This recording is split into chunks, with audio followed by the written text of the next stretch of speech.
What if philosophy is not meant to be studied, but lived? Many people think of philosophy as abstract ideas, something to read about, debate, or admire from a distance. But the Stoic teacher, Musonius Rufus, saw it very differently. For him, philosophy was not theory. It was training, a way to shape how you live every single day, not just how you think.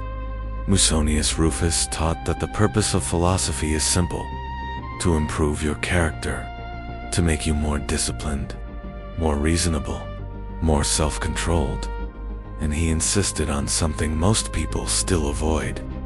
Learning is not enough.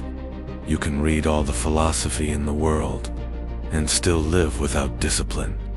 This is why he compared philosophy to physical training. An athlete does not become strong by reading about exercise. He becomes strong by practicing it every day. And for Musonius Rufus, philosophy works the same way. You train your mind through your actions, through your habits, through the way you respond to life. Think about your day. How do you react when something annoys you? How do you behave when things do not go as planned? Do you act with discipline?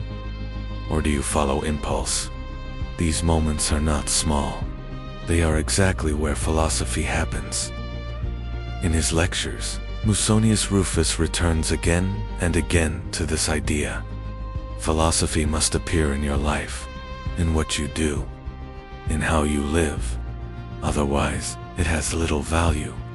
This is why Stoicism has always been described as a way of life, not just a theory about life.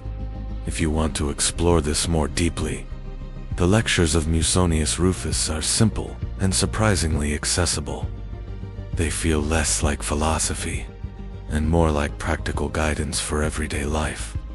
So the real question is not whether you understand philosophy, but this: are you actually practicing it in the way you live each day?